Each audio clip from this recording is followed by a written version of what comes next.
There are things in your home right now that you didn't choose, things that didn't come from your mind or your purpose. Objects sitting silently on your shelf in a corner, hanging on your wall, or even worn on your body, carrying spiritual weight far greater than you realize. Some of these items weren't just gifts, they were assignments sent by people who don't wish you well. Objects can be carriers of atmospheres. They can open doors that no man sees, but every spirit recognizes. You see, destruction never begins with chaos. It begins with permission. And many of us have given the enemy access, not by our actions, but by our ignorance. We placed these things in our home thinking they were beautiful, cultural, decorative, or harmless. But they became gateways, portals, invitations. What if I told you that some of the battles you're facing right now aren't just psychological or emotional, but spiritual? And they're being empowered by the very things you allow to stay in your house. Some of us are praying for peace, but we're sleeping next to warfare. We're fasting for freedom, but we've built altars with our own hands, unknowingly. The enemy doesn't always need to attack you with a sword. Sometimes all he needs is a souvenir. And the moment you brought it in, you made room for something dark to take root in your environment, in your mind, and even in your relationship. This isn't superstition, it's spiritual law. What you tolerate, you empower. What you keep close, you give authority to. Some of these objects are tied to witchcraft, curses, demonic covenants, and ancestral rituals. And the only way to reclaim your territory is to recognize them, renounce them, and remove them without hesitation. When you walk into a room, what's the first thing you feel? Peace, restlessness, comfort, tension. Most people think it's just the lighting or the temperature, but what if it's something deeper, something invisible but present? You see, the atmosphere of a place isn't always shaped by what you can see with your eyes. Sometimes it's shaped by what your spirit senses before your mind can even explain it. Objects in your home aren't just physical things. They carry energy. They carry meaning. And more dangerously, they can carry spiritual influence. It's a mistake to think that only people have presence. Objects can too, all throughout history. Physical items have been used as spiritual channels. In the Bible, God used a rod in Moses' hand. He used a piece of cloth from Paul's garments to heal the sick. These were just objects until they were connected to spiritual authority. Now flip that idea. If something can be used by God to bless, then something can also be used by the enemy to destroy. The same principle applies in reverse. Have you ever walked into a hotel room and felt something off? Or entered someone's house and got a sudden headache, irritation, or even fear? You smiled and acted normal, but deep inside you were uncomfortable. That wasn't your imagination. That was your spirit picking up on something out of order. What many don't realize is that the enemy doesn't need to scream or show up in dramatic ways. He only needs to plant something in your environment that changes the atmosphere and slowly manipulates your thoughts, your sleep, your relationships, and your peace. Think of your home like a garden. Every item you bring in is a seed. Some seeds grow flowers, others grow thorns. Some bring beauty and life, others bring confusion and darkness. When you bring something into your space, an artifact, a symbol, a souvenir from a foreign place, even certain jewelry or books, you may not always know what spiritual assignment it carries. That African mask hanging in your living room may not just be art. It might be a representation of ancestral spirits. That crystal you were told would attract energy might be tied to occult practices. That dream catcher above your bed could be rooted in beliefs that have nothing to do with your faith, but everything to do with opening spiritual portals. Let me ask you something. Would you let a stranger walk into your home and sleep in your bed without asking who they are or why they came? Of course not. So why are you allowing strange spiritual influences to live in your house without questioning their purpose? Why are you protecting things you don't even understand? Things that could be speaking against your destiny in silence. The devil is subtle. He doesn't always come with a sword. Sometimes he comes with a necklace, a painting, a gift, a statue, a harmless looking item with a harmful spiritual attachment. And while you're praying for peace in your house, that object is legally giving the enemy access to torment your mind and steal your rest. That's why it's not enough to clean your home physically. You need to clean it spiritually. You need to examine every object and ask, where did this come from? What does this represent? Does this glorify God, or is this given silent permission to the wrong spirits? Because until you recognize that objects can be spiritual gateways, you'd keep decorating your house while unknowingly destroying your life. One of the greatest strategies the enemy uses is not fear, it's ignorance. He doesn't need your permission in loud and obvious ways. All he needs is for you not to know. He thrives in darkness, not because it's more powerful, but because it's unchallenged. And when you don't know the truth, you can't resist what's working against you. That's why many people are fighting battles they don't understand, losing peace they can't explain, and dealing with confusion they can't trace. Because somewhere they've given silent access to something that should have been shut out. The enemy doesn't need a key when you leave the door open. And often we leave that door open by what we allow into our homes out of ignorance. You may think that decorative statue is harmless. You may believe that bracelet is just a fashion trend. You may not even remember where that book came from on your shelf. But the enemy remembers, because every object has a history, and history carries agreements. Agreements can either bless or bind. And what you don't know can hurt you, especially in the spiritual realm. Think about it. If someone hands you a glass of water with poison in it, but you don't know it's poisoned, does your ignorance stop the damage? No. The consequence doesn't wait for your awareness. In the same way, spiritual contamination doesn't pause just because you didn't mean for it to happen. That's why Scripture says, my people perish for lack of knowledge, not lack of prayer, not lack of desire, lack of knowledge. Because ignorance is expensive. Let's make it plain. If you install software on your phone and don't read the permissions, it may be tracking you in the background.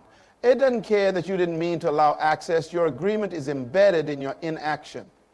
That's how the spiritual realm works. Whatever you fail to discern, you risk empowering. And in your home, every object carries presence. Some bring the presence of God, others bring something else entirely.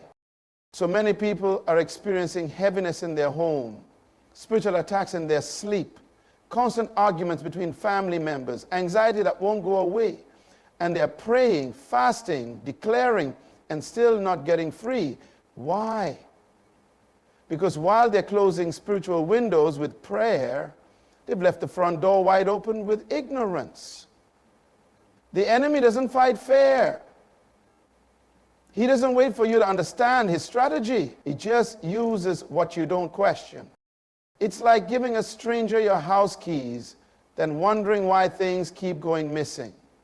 The moment you fail to ask, where did this come from? Who gave this to me? What does this represent? You make room for confusion. You make room for the enemy. Even the most innocent-looking object can become a tool of bondage when it carries an unseen assignment. Now hear this. This is not about paranoia. It's about discernment. This is not about being afraid of everything. It's about being aware of the spiritual reality you're living in, because when you don't know, the enemy uses what you ignore. And you can't cast out what you continue to accommodate in the name of beauty, culture, or sentimental value. That's why this message matters. Because the enemy's power isn't in how loud he is, it's in how blind we are. There is a law that governs every environment, whether we acknowledge it or not. What you permit, you empower. What you allow to remain in your space, you give authority to influence your life.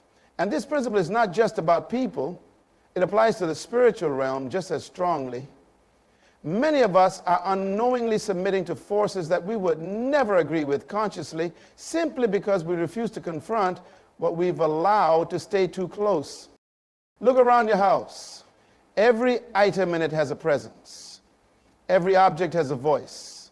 Some speak peace, while others stir unrest. Some draw clarity, while others cloud your thoughts. You might be praying for clarity, but you're allowing confusion to decorate your walls. You might be asking God for peace in your bedroom, but you've given space to symbols and items that attract torment. You don't have to believe in witchcraft or witchcraft to believe in you. Just like gravity doesn't need your agreement to pull you down, spiritual influence doesn't need your full understanding to affect your life. All it needs is permission. And that permission is often given in silence. Imagine giving someone the remote control to your TV and then complaining that the channels keep changing. That's exactly what many of us do spiritually. We hand over the remote to our atmosphere by allowing objects, symbols, or artifacts to remain in our home. Things we never questioned, never researched, never prayed over, and then we wonder why our environment feels so off. You can't be surprised by what you're experiencing when you've empowered it by allowing it to stay. The truth is, spiritual laws don't bend for our ignorance or comfort. What you tolerate, you give room to. It's the same reason why, if you let bitterness linger in your heart, it grows. If you entertain fear long enough, it becomes a stronghold. If you make excuses for sin, it becomes a lifestyle. The same principle applies to your environment. If you tolerate objects that are connected to darkness, rituals, or ungodly beliefs, you give those things a voice in your home, a seat at your table, and sometimes a bed in your room. Think of your home like a courtroom. The items you allow are like witnesses. Some speak on your behalf, others testify against you. When you keep certain objects, you're not just keeping decorations. You're giving legal access to spirits behind them. And spiritual warfare is not about noise, it's about legality. The enemy can't touch what's covered unless you give him a loophole. And the sad reality is, we give him those loopholes through ignorance, indifference, and emotional attachment to things we were supposed to get rid of a long time ago. Have you ever noticed how hard it is to part with certain things even when they're not serving you? That resistance is not always emotional. Sometimes it's spiritual. The enemy knows that as long as you keep that one item, he keeps his access. He doesn't need to possess your entire life. He just needs one point of contact, one symbol, one object, one open door. And your silence is his invitation. The invitation. That's why this isn't about fear. It's about authority. You were created to rule your space, to dominate your atmosphere, to guard your gates, your eyes, your ears, your home. But when you passively allow things to remain just because you don't see the harm, you surrender your power and give it to the very thing that's draining you. Some items in your home may seem innocent, beautiful, even sentimental, but behind their design, behind their origin, behind their purpose, some of them carry hidden covenants and curses. Not everything that enters your house is neutral. Some things were created with an assignment. And while you're treating it like decoration, the spirit realm sees it as a doorway. You cannot afford to be casual with what is spiritual, because the enemy never sends something without strategy. There are certain symbols, objects, and artifacts that are not just cultural. They are covenantal. They were crafted for rituals. They were born in ceremonies. They were used in chants, placed in shrines, or offered during dark sacrifices. And now they're in your living room sitting quietly like they mean nothing. While your sleep is disturbed, your mind is restless, and your spirit is uneasy. You might not see the history, but the spirit world never forgets where something came from. Imagine someone gives you a box. It's wrapped beautifully, the bow is perfect, the color matches your favorite shade, but inside the box is a slow releasing poison. You display it in your home because it looks good on the outside, but while you admire the gift, the poison is already working. That's what many of these objects are doing. They came into your life looking innocent, but they were never neutral. Some were transferred with curses. Others were marked with blood. And now they're silently fighting your peace, your progress, your prayers. You must understand this. The spiritual world operates by covenants. A covenant is an agreement, spoken or unspoken, known or unknown. When an item is created for a spiritual purpose, especially within the context of witchcraft or ancestral worship, it carries the spirit of that agreement. That means even if you didn't make the covenant, owning the item connects you to it. Spirits don't need your conscious participation to operate. They only need legal ground. And many times that legal ground comes through what you allow into your space. Think of it like this. If someone curses a piece of jewelry and hands it to you as a gift, your ignorance of the curse doesn't stop the curse from working. Just because you didn't know doesn't mean the covenant wasn't activated. The enemy has been using cursed objects for generations, weaving destruction into the hands of the unaware. That strange necklace from a market overseas, that figurine shaped like a deity, that book on energy cleansing, that framed artwork with occult symbols. Each one could be a channel, not for beauty, but for bondage. So many people are living under clouds they can't explain. They've prayed, fasted, and still feel like something is off. They can't shake the fear, the heaviness, the anxiety. And often it's because the object that brought it in is still present. The curse attached to it is still active. Until it's removed, the atmosphere won't shift. Until the covenant is broken, the influence continues. That's how spiritual contracts work. They stay in effect until someone with authority breaks them. You have to examine your home not just with your eyes, but with your spirit. Ask the hard questions. Where did this come from? Who gave it to me? What was its original purpose? Was it made for worship, for protection, or for control? You may be shocked by the truth, but you'll also be set free by it. Because what you expose, you can expel. And what you identify, you can remove. Spiritual freedom does not begin with emotion. It begins with awareness. It's not just about crying at the altar or saying long prayers. It's about seeing what needs to be seen and acting with conviction once your eyes are open. Discernment is the gatekeeper of freedom. You can't be delivered from what you're still entertaining. You can't walk in peace while sleeping next to bondage. The first step to freedom is recognizing what's been contaminating your space and then making the bold decision to remove it without apology or delay. Some people think spiritual warfare is only about praying louder. But real warfare starts with cleaning house, literally and spiritually. You can pray all night, but if there's a cursed object sitting on your dresser, it's like trying to dry off while still standing in the rain. You can speak peace, But if you're holding on to what was designed for chaos, your words become empty echoes in a room full of confusion. Prayer changes things, yes. But discernment keeps them changed.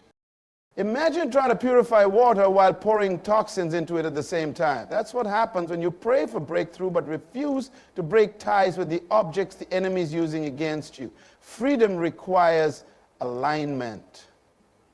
You can't keep feeding your atmosphere with spiritual poison and expect to live in divine health. That means you have to be willing to walk through your home, not with nostalgia, but with discernment, not with sentiment, but with strategy. Ask yourself, does this glorify God or grieve his spirit? Does this bring light or invite shadows? You cannot treat spiritual threats like souvenirs. You cannot hold on to demonic artifacts because they look nice or because someone special gave them to you. Real freedom demands courage. The courage to say, I'd rather lose this item than lose my peace. I'd rather part with this gift than live under spiritual attack. Some objects have been with you for years. Some have been passed down through generations. But if their origin is darkness, their presence is warfare. And you cannot build a life of light on foundations of darkness. Freedom is not passive. It doesn't come to those who merely wish for it. It comes to those who act on truth when it's revealed. The reason so many people stay bound is because they hesitate. They see the red flags, but convince themselves it's not that serious.